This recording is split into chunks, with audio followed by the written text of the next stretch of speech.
हे जे आज इथं गप्पा मारतायत, सरकारच्या विरोधामध्ये भूमिका घेतायत, अरे जरा तरी लाजा वाटल्या पाहिजेत। सर्वोदय सहकारी साखर कारखाना, तो कारखाना या लोकांनी ढापला। कवठे मंकाळ दुष्काळी तालुका, 280 एकरामध्ये कवठे मंकाळ शहरातला कारखाना, आणि तो कारखाना आमच्या जिल्ह्यातल्या एका टग्याला ढापायचा आहे म्हणून तो जिल्हा बँकेकडून बंद पाडला।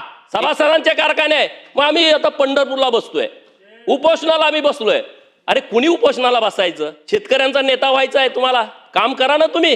परत तिथून उठले गेले संभाजीनगरला, अरे कन्नडचा कारखाना तुम्ही तिथल्या लोकांचा ढापलाय आणि तुम्ही आंदोलन करताय संभाजीनगरला। अरे ज्याला ईश्वरपूर सांगली रोड करायला 2 पिढ्याला जमलं नाही, ते म्हणताय कनेक्टिंग लिंकचा मुका घ्यायला चाललंय। कनेक्टिंग लिंक, अरे करा ना तिथला रस्ता तुम्ही। बारामती टू फलटण 20 वर्ष रस्ताच नव्हता।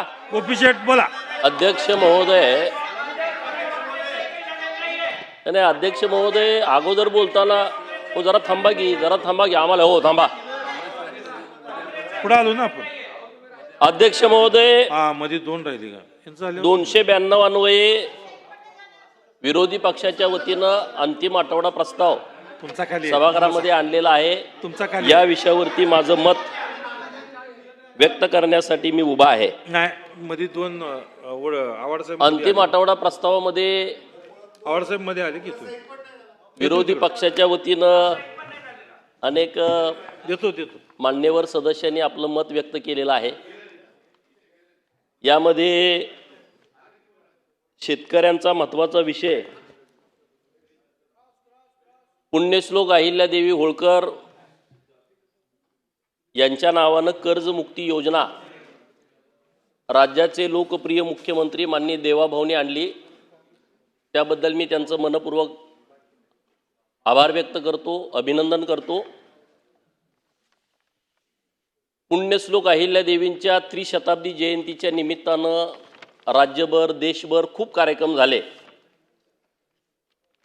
301वी जयंती झाली आणि या जयंतीच्या नंतर महाराष्ट्रातल्या शेतकऱ्यांच्या संदर्भातली कर्ज माफीची योजना आली। मुळामध्ये 7/12 ही पद्धतच पुण्यश्लोक अहिल्यादेवींच्या मूळरूढ झालेली आहे आणि शेतकऱ्यांच्या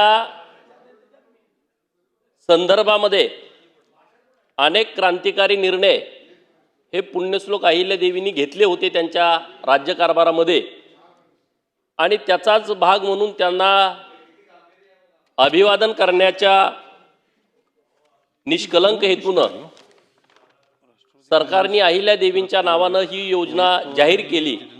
त्याबद्दल मी सरकारचं मनपूर्वक आभार व्यक्त करतो। या राज्यामध्ये ज्या शेतकऱ्यांचं 2 लाखापर्यंतचं कर्ज थकीत आहे त्यांना 2 लाखाची माफी, आणि जे रेग्युलर कर्ज भरतायत त्यांना 50,000 रुपयेचं प्रोत्साहन अनुदान हे राज्य सरकारच्या माध्यमातून देण्यात आलेलं आहे। शेतकऱ्यांच्या बद्दल कळवळा आणणारी लोक मला आता सभागृहामध्ये बोलताना दिसली। बाहेरचं त्यांचं वागणं वेगळं, सभागृहात बोलणं वेगळं, म्हणजे इतकं असं भारी वाटतं की अरे बापानो, यांच्याशिवाय कुणी शेतकऱ्याला तारणारच नाहीये। म्हणजे इतकी इथं भाषणं व्यवस्थितपणे मांडणी त्यांची, इकडं शेतकऱ्यांच्या बाजूनं बोलायचं आणि तिकडं शेतकऱ्यांचा गळा कापून टाकायचा। मी ज्या विधानसभा मतदारसंघातून येतो त्या मतदारसंघामध्ये सातत्यानं दुष्काळ आहे, सातत्यानं दुष्काळ। देवाभाऊ 2014ला मुख्यमंत्री झाल्याच्या नंतर जतला 60 गावांना पाणी मिळालं, मंगळवेढ्याच्या काही गावांना पाणी मिळालं म्हैसाळ योजनेमधून। सांगोल्याचे आमदार साहेब इथं आहेत, मंगळवेढ्याचे आमदार साहेब अध्यक्ष खुर्चीमध्ये विराजमान आहेत। जतची 60 गावं, कवठे मंकाळ, मिरजचा पूर्व भाग, तासगावची काही गावं, या सगळ्या भागांना म्हैसाळमधून पाणी मिळालं। जत तालुक्यातला शेतकरी हा सातत्यानं दुष्काळाचा सामना करतोय। निसर्ग कोपलेला, 3-3, 4-4 वर्ष सलग पाऊस पडत नाही अशी परिस्थिती। आज पण इकडे मुंबईला पाऊस पडला, ठाण्याला पाऊस पडला, वसईला पाऊस पडला, कोकणात पाऊस पडला, लोणावळ्याला पडला, नाशिकला पडला, परंतु आपल्या भागात कुठंच पाऊस पडला नाही. जो पडलाय एकदम कमी प्रमाणामध्ये, म्हणजे एक वेळचं पण पाणी त्या पावसामुळं भागेल अशी परिस्थिती नाही. माझ्या जत तालुक्यातल्या लोकांनी 22,000 सभासदांनी गळ्यातलं मंगळसूत्र घाण ठेवून, कानातलं किडूक मुडूक मोडून, शरड करड विकून, काय काय सभासद असे आहेत दुसऱ्याच्या चाकरी राहून त्याचे पैसे उचलून सभासद फी भरून जत मध्ये 250 एकरामध्ये कारखाना उभा केला. तो कारखाना Absent. जत शहरामध्ये आहे, नाही नाही जिथं गुंट्याचा दर लाखामध्ये आहे. 250 एकर जागा, कारखाना, कारखान्याच्या मशिनरी, गोडाऊन, हे 40 कोटी रुपये ज्या लोकांनी ढापलं, ती लोक इथं सभागृहामध्ये शेतकऱ्यांची बाजू घेत आहेत. लाज वाटायला पाहिजे, लाज. तुमच्यात जर शेतकऱ्याच्या बाजूची बोलायची हिंमत असेल, माझ्या जतचा साखर कारखाना पहिल्यांदा तुम्ही आमच्या सभासदांच्या नावावरती करा. 22,000 लोकांचा तो कारखाना आहे. अध्यक्ष महोदय, माझी विनंती आहे तुमच्याकडं, हा कारखाना कशा पद्धतीनं घेतला त्याची कागदपत्र मला मिळाली पाहिजेत. राज्य बँकेकडे आम्ही माणूस पाठवला, कागदपत्र देतो म्हणजे दिले नाहीत. जिल्हा बँकेकडे विचारलं, त्यांनी देऊ शकत नाहीत. सहकार आयुक्तांना विचारलं, अरे मग कुणी दिला कारखाना? हे जे आज इथं गप्पा मारतायत, सरकारच्या विरोधामध्ये भूमिका घेत आहेत, अरे जरा तरी लाजा वाटल्या पाहिजेत. सर्वोदय सहकारी साखर कारखाना या सभागृहाचे 4 वेळा सदस्य असणारे माजी आमदार स्वर्गीय पैलवान संभाजी अप्पा पवार यांनी रक्ताचं पाणी केलं. रोज सकाळी डबा भरून घरातून जेवणाचा घेऊन जायचे आणि तो कारखाना उभा केला. तो कारखाना या लोकांनी ढापला. कवठे मंकाळ दुष्काळी तालुका, 280 एकरामध्ये कवठे मंकाळ शहरातला कारखाना, जो कारखाना तिथल्या गोरगरीब लोकांनी सभासदांचे पैसे भरून उभा केला. 110 कोटी रुपये नुसते जिल्हा बँकेचं कर्ज आहे, 110 कोटी रुपये. कोर्टानं त्यांना जागा विकायला परवानगी दिल्या. प्रवीण भाऊ, 35 लाख रुपये गुंठा जागेचा दर कोर्टानं निश्चित केलाय. मी हे नुसतं बोलायचं म्हणून बोलत नाही, कागदोपत्री आहे. कोर्टानं दर ठरवलाय. हार्ट ऑफ सिटी जागा आहे कवठे मंकाळ शहरामध्ये, आणि तो कारखाना आमच्या जिल्ह्यातल्या एका टग्याला ढापायचा आहे म्हणून तो जिल्हा बँकेकडून बंद पाडला.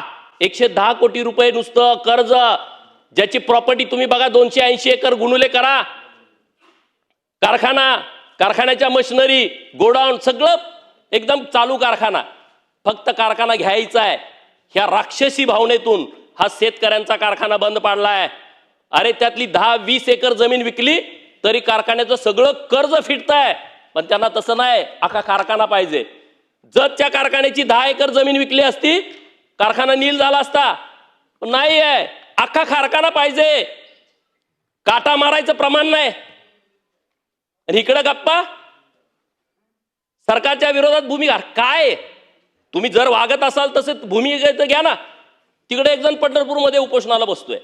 अरे कारखाने महाराष्ट्रात ढापले किती, त्याचा हिशोब द्या ना तुम्ही लोकांना. सभासदांचे कारखाने, मग आम्ही आता पंढरपूरला बसतोय, उपोषणाला आम्ही बसलोय. अरे कुणी उपोषणाला बसायचं? शेतकऱ्यांचा नेता व्हायचा आहे तुम्हाला, काम करा ना तुम्ही. या महाराष्ट्रातले किती कारखाने तुम्ही ढापले? 4 कोटी, 5 कोटी, 10 कोटी, 50 कोटी पर्यंत.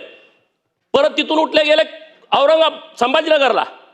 अरे कन्नडचा कारखाना तुम्ही तिथल्या लोकांचा ढापलाय आणि तुम्ही आंदोलन करताय संभाजीनगरला. हे कारखाने द्या ना तुम्हाला. शेतकऱ्यांची जर तुम्हाला कळवळ आहे, शेतकऱ्यांच्या प्रती तुमची भावना स्वच्छ आहे, शेतकऱ्यांच्या प्रती तुमची भावना प्रामाणिक आहे, कारखाना सभासदांना देऊन टाका ना. कशासाठी तुम्ही हे करताय? काटामारी सगळ्यात मोठी तुमच्या कारखान्यावरती चालते. तुम्ही आम्हाला सांगणार, तुम्ही सरकारला सल्ले देणार. अरे कसं काय चालेल? अरे माझ्या सरकारनं परवाच्या दिवशी निर्णय केला, या महाराष्ट्रातल्या शेतकऱ्यांना मुरमाजला, माती उचलताना, दगडगोटे उचलताना अरे लोक त्रासून गेली होती. इकडून तलाठी साहेब आले, तिकडून कोतवाल आला, तिकडून तहसीलदार आले, घरावरती बोजा चढवला. माफ करून टाकलं सरकारनं. क्रांतिकारी निर्णय हा महाराष्ट्रातल्या शेतकऱ्यांच्यासाठी राज्य सरकारनं जी भूमिका घेतलेली आहे. अरे आम्ही काम करणारी लोक आहोत. आमच्या नेतृत्वाचे कारखाने नाहीत, आमच्या नेतृत्वाच्या सुतगिरण्या नाहीत, आमच्या नेतृत्वाने कुठल्या बँका लुटल्या नाहीत. कुठली अशी कर्ज 100, 200, 500 कोटी रुपयाची घेऊन बुडवलेली नाहीत. आमच्या नेतृत्वाची भूमिका स्वच्छ आणि स्पष्ट आहे. या महाराष्ट्रातल्या शेतकऱ्यांचं कल्याण झालं पाहिजे आणि त्यांच्यासाठीच्या पायाभूत सुविधा कायमस्वरूपीच्या निर्माण झाल्या पाहिजेत. आज मी जत विधानसभा मतदारसंघामधून प्रतिनिधित्व करतोय, ज्या मतदारसंघामध्ये 2000 कोटी रुपयाचं काम म्हैसाळ योजनेचं सुरू आहे. 2000 कोटी रुपये. अरे 20 कोटी, 50 कोटी, 100 कोटी. इथं स्वर्गीय गणपतराव देशमुख साहेबांचे नातू इथं आमदार म्हणून इथं बसलेले आहेत. सगळेच आमदार आपले सचिन पाटील साहेब जे दुष्काळी पट्ट्यातून येत आहेत, इकडं नारायणआबा करमाळेचे आमदार दुष्काळी पट्ट्यातून येत आहेत, इथं बसलेले बरेच आमचे सहकारी मित्र की जिथं योजना पाहिजे त्यांना, परंतु पैसे नाहीत. 10 कोटी दिले, 20 कोटी दिले, मागच्या कॉन्ट्रॅक्टरचं बिल भरायला पैसे तेवढे जायचे. समाधान दादा पण इथं वर बसलेले आहेत. 35 गावांचा प्रश्न किती दिवसापासूनचा होता मंगळवेढ्याचा. राज्याचे मुख्यमंत्री देवाभाऊ आणि एकनाथ शिंदे साहेबांनी एका ठोक्यात सोडून टाकला. 1000 कोटी रुपयाचा मंगळवेढ्यासाठी दिला. मानखटावची परिस्थिती तीच होती. फलटण कोरेगावची परिस्थिती ती होती. माळशिरसचा दक्षिण भाग तोही दुष्काळी होता. कसल्या गप्पा मारताय?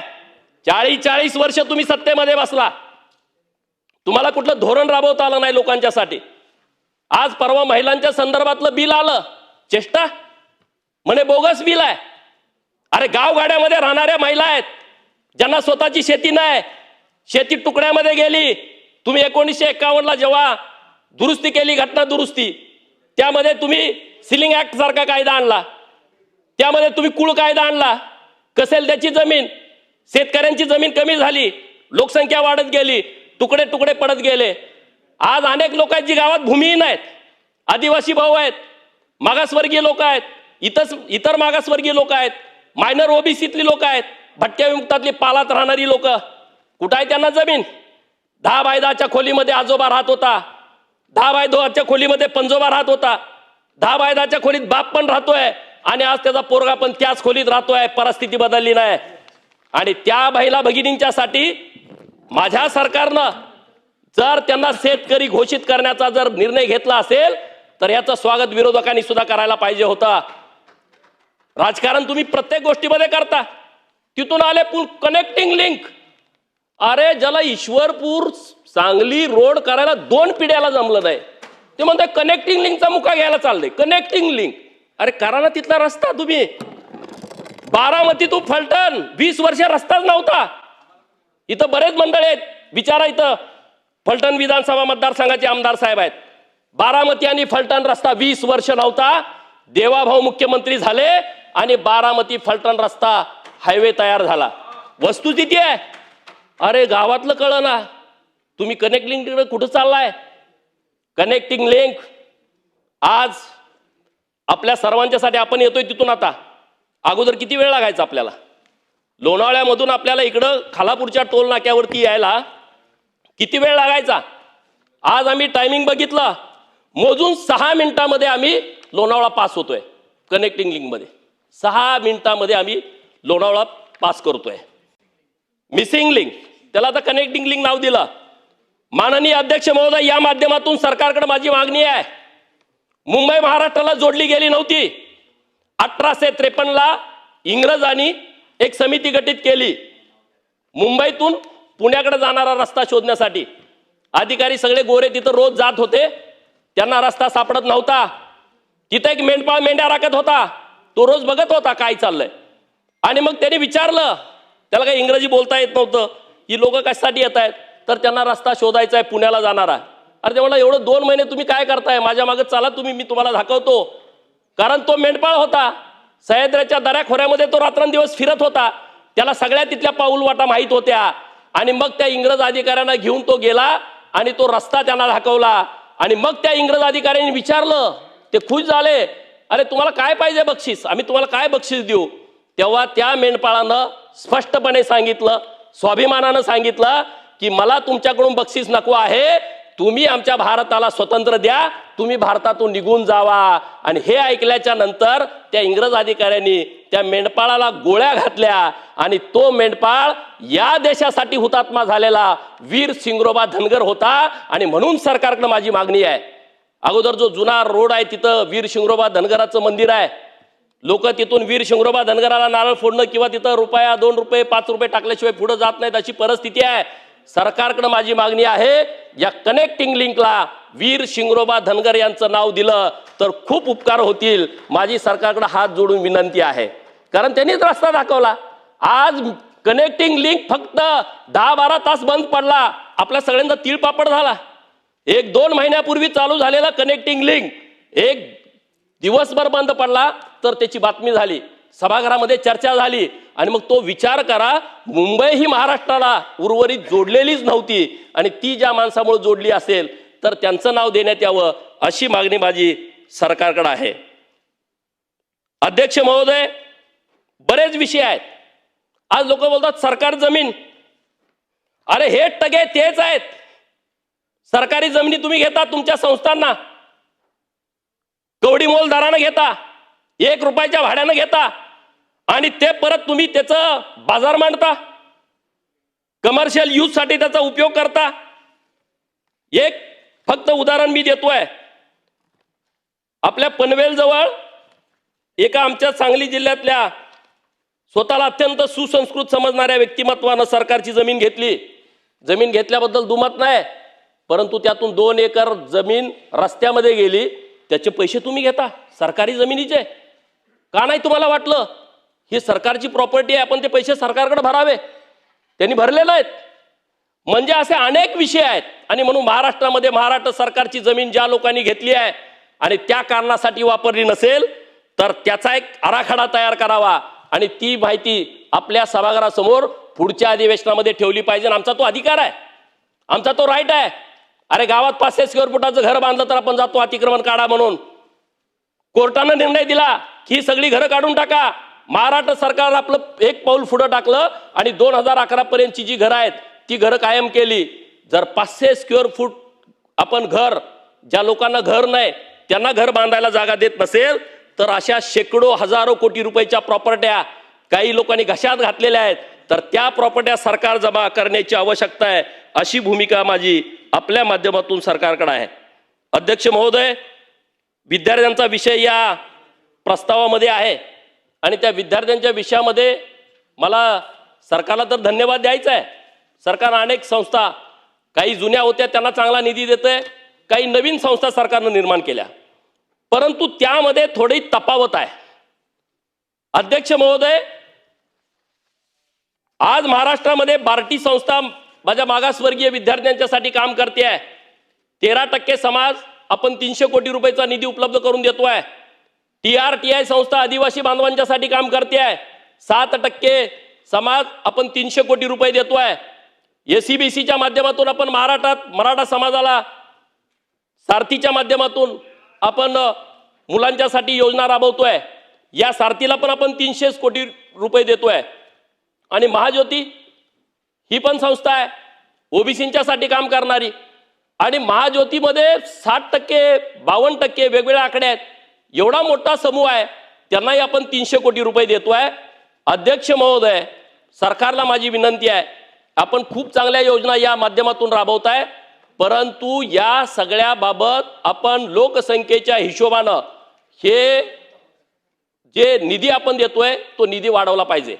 कारण आता महाज्योतीतून परत 1RT केलाय, त्यामध्ये आपण सगळे 51 जमाती भटक्या विमुक्तांच्या त्यामध्ये टाकलेल्या आहेत 1RT मध्ये. 1RTला तर 55 कोटी रुपये धरलेले आहेत. तर ह्याच्याबद्दल जी असमानता आहे ती समानता सरकारनं कसल्याही परिस्थितीत दूर केली पाहिजे. मी परत देवाभाऊंचा आभार व्यक्त करतो, एकनाथ शिंदे साहेबांचा आभार व्यक्त करतो, सुनेत्रा वहिनींचा आभार व्यक्त करतो. ह्या चांगल्या संस्था केल्या. आमची गावाकडची पोरं ज्यांच्याकडे परिस्थिती नाही, ज्यांच्याकडे पैसे नाही, या संस्थेच्या माध्यमातून शिकतायत, परंतु त्याच्यामध्ये असमानता होता कामा नये. महाज्योतीची जी बिल्डिंग आहे नागपूरची, त्याला राज्य सरकारने 114 कोटी रुपये बांधकामासाठी दिलेले आहेत. सरकारचा आभार व्यक्त करतो. पहिल्या मजल्याचं काम आता सुरू आहे आणि तिथं 2 ऑफिस होत आहेत. एक प्रशासकीय बिल्डिंग होती आहे आणि दुसरं ट्रेनिंग सेंटर होत आहे. नाशिकमध्ये 174 कोटी रुपये महाज्योतीला राज्य सरकारनं उपलब्ध करून दिलेले आहेत आणि तिथं मोठं ट्रेनिंग सेंटर उभा राहत आहे.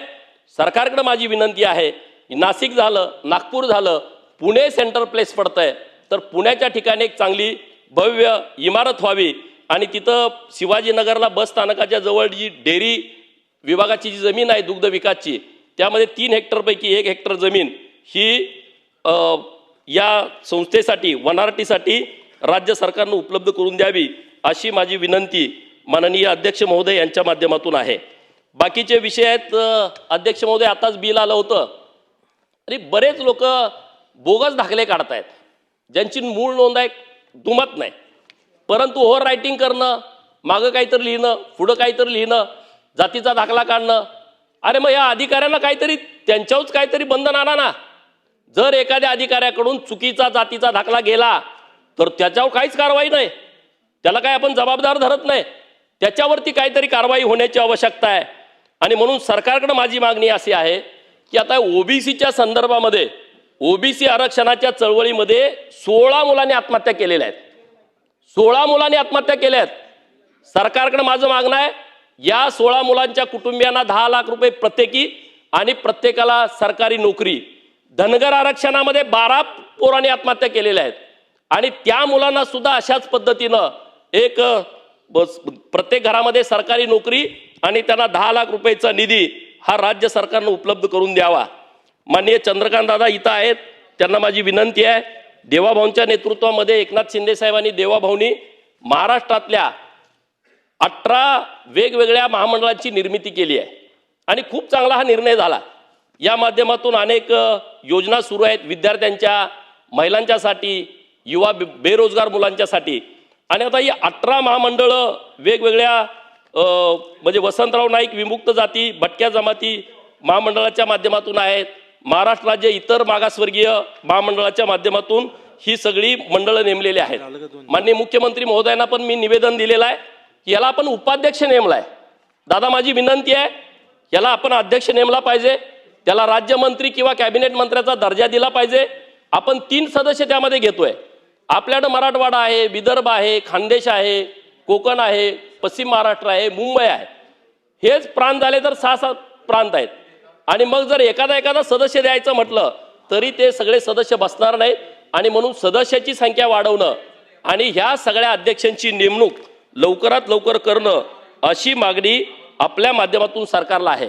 मी आणि अध्यक्ष महोदय तुम्ही पण ज्या मतदारसंघाचं नेतृत्व करताय तिथं महात्मा बसवेश्वरांचं पवित्र स्थळ आहे आणि मागं माननीय जयभाऊ गोरे यांच्या नेतृत्वात बैठक पण आपली झाली इथं की आपल्या मंगळवेढ्याला भव्य दिव्य स्मारक व्हावं.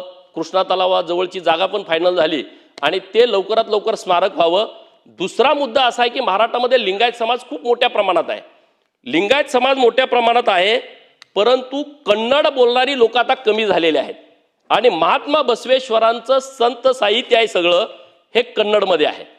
आणि म्हणून राज्य सरकारकडे माझी मागणी आहे, मी तशा पद्धतीचं पत्र पण दिलंय की हे कन्नड साहित्य हे राज्य सरकारनं मराठीमध्ये ट्रान्सलेट केलं पाहिजे आणि महाराष्ट्रातल्या सगळ्या लोकांच्यासाठी ते उपलब्ध करून दिलं पाहिजे. अशा पद्धतीच्या सूचना आपण द्याव्यात. मी सरकारचा आभार व्यक्त करतो की माझ्या विधानसभा मतदारसंघामध्ये उमदी टू जत 502 कोटी रुपयाचा रस्ता सरकारनं मंजूर करून दिलेला आहे. जतचे लोक म्हणतात की पहिल्यांदाच इतक्या मोठ्या प्रमाणातला निधी हा जत तालुक्यासाठी मिळतोय. नंबर 1 घ्यायचा आहे, बॅकलॉग आहे मोठा. दुसरा मुद्दा पंचायत समितीची इमारत खाली बसून 60 वर्षापूर्वीची होती. त्यांना वाटायला लागले 500 कोटी मिळाले म्हणजे झालं. चला कन्क्लूड करा, कन्क्लूड करा. चला तुम्ही दुसऱ्यांना काहीच बोलणार नाही. दुसऱ्यांना थांबा थांबा आम्हाला कन्क्लूड करा असं नका. जसं वेळ होईल तसा आवाज वाढतोय. जिथं तुम्ही दादागिरी दाखवा तिथं दाखवा ना त्यांना. आम्हाला आम्ही सगळे मागच्या लाईनीवरची लोक आहे. तर माझी विनंती आहे की जतला पंचायत समितीची इमारत नव्हती, 15 कोटी रुपये दिले. जतला नगरपालिकेची इमारत नाही कैलास दादा. 10 बाय 10च्या आमच्या चेंबरमध्ये आमचे शिव पण बसतेत, नगराध्यक्ष पण, उपनगराध्यक्ष पण, आमच्या नगरसेवकाची मीटिंग पण. कसं शक्य आहे सांगा? म्हणजे किती मागास ठेवलं. ही लोक इथं बोलतात ना 20-20 वर्ष सभागृहात मंत्री म्हणून राहिलेले आहेत. अन्याय दुसऱ्या कोणी केला नाही आमच्यावर. नाही हे कोण मी मानतच नाही, जाऊ दे आता कोणाचं नाव घेऊ नका. पण हे असले विषय नाहीत हो. हे काय वाटतं लोकांना की या बाकीच्या लोकांना काही कळतच नाही. आम्ही म्हणजे कोणतरी सुसंस्कृत लोक आहे. मग आम्ही कोण आहे? आम्ही कोण आहे हा? अरे त्यामुळं आता नगरपालिकेची इमारत आम्हाला 10 कोटी रुपयाची दिली सरकारनं. पहिल्यांदा घडतंय जतसाठी असं. प्राणी संग्रहालयाचा प्रस्ताव आमचा आलाय आता, तो केंद्र सरकारनं राज्य सरकारनं लवकर पाठवावा आणि त्याला आमची मंजुरी करून द्यावी. एक भव्य दिव्य प्राणी संग्रहालय आमच्या जतमध्ये 110 एकरामध्ये उभा राहत आहे. जतला रोज 4 ते 5 हजार लोक येतील अशी व्यवस्था सरकारच्या माध्यमातून उभा राहते आहे. अशा पद्धतीचं काम राज्य सरकारच्या माध्यमातून सुरू आहे. मी या प्रस्तावावरती तुम्ही मला बोलण्याची संधी दिली त्याबद्दल मनपूर्वक आभार व्यक्त करतो आणि थांबतो. धन्यवाद.